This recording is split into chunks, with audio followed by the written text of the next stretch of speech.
Okay, let me give you a quick note before we proceed about gravity and the force of gravity. This is probably what most of you already know about gravity. We are going to explore the gravitational force and another one of Newton's laws later on in this unit when we talk about forces that act over a distance. But right now, I want to give you a quick note about gravity that will help you solve the problems that you need to solve in this module. Gravity is an attractive force that can act over a distance. You all know this. Does the Earth have to be touching an object in order to exert a gravitational force on it, a gravitational pull on that object? No. You know that the moon way out here, it's very far from the Earth, and it's still attracted gravitationally to the Earth. Um, if an apple is on an apple tree, you know that if an apple is on an apple tree, you know that apple is still attracted gravitationally to the Earth without even touching it. So we refer to gravity as a force that acts over a distance. So um, in order to model that force, if we are on the surface of the Earth or near the surface of the Earth, most of our examples in this module are going to be occurring near the surface of the Earth. Let's say that we're looking at um, an apple falling from a tree. Here's the apple. We'll talk about these diagrams more in a little bit. And I'm going to represent the force of gravity always as a downward pointing force. The force points downward, and it always points to the center of the Earth. It always points straight down. That's how it works. I can label it force of gravity. Every object near the surface of the Earth will experience a force of gravity. We'll talk a little bit more about gravitational forces later on. So the apple here is going to be gravitationally attracted down to, um, to the Earth. Now, later on, you are going to be expected to be able to calculate this force, be able to say how strong this force of gravity is. Remember, Newton says that the force that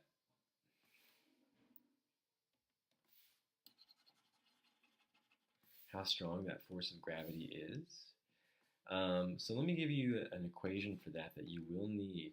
The force of gravity acting on an object is always equal to the object's mass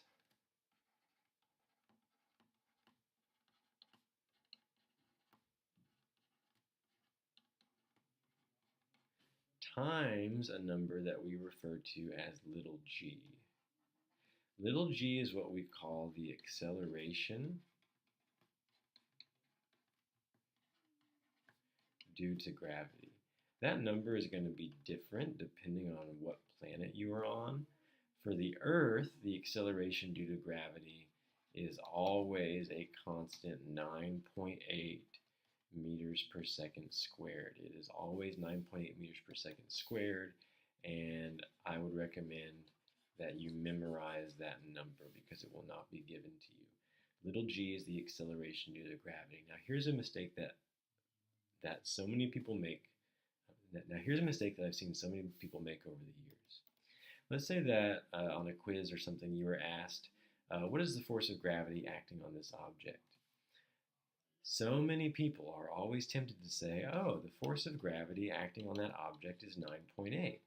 That is incorrect. That magical little g 9.8 number is the acceleration due to gravity. In order to find the force, we have to multiply that by the object's mass.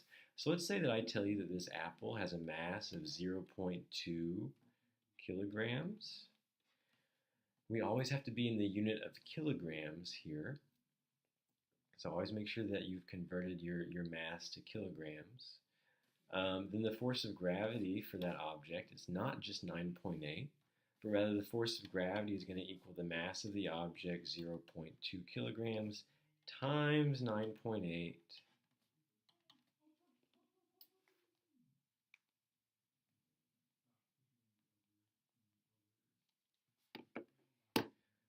1.96, and as you'll see in a little bit, the unit that we use for all forces, the unit that we use for all forces is called the Newton. So the force of gravity on this apple right now is 1.96 newtons. There is another word for force of gravity that you guys are probably familiar with, and that is very simply the weight. The weight of an object on planet Earth is actually the force of gravity pulling down on it. When you step onto a scale, here's a scale, here's you, and that scale measures your weight. What it's actually measuring is how strong is the Earth's gravitational force pulling you down onto the scale. How strongly are you pressing on that scale? That's why when you just press a scale, if you were to hold it up and press it against the wall, you would see a number because it's measuring how strongly are you pressing down on it. How strongly is the Earth's gravitational field pulling you down? The force of gravity is weight. Notice that weight and mass are then different. Mass comes from just how much matter, how much stuff, how many atoms and chemicals make up the object, how much stuff is in the apple, 0.2 kilograms worth of stuff. If you were to take the apple to the moon, to Jupiter, to any other planet, the mass would not change. It would still have a mass of 0.2 kilograms. That is a measurement of how much stuff is in the apple.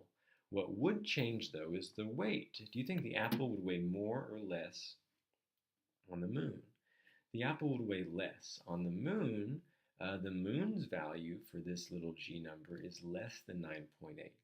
Gravity, as we'll discuss later, is an attractive force between masses, between objects that have mass. The Earth is much more massive than the moon is.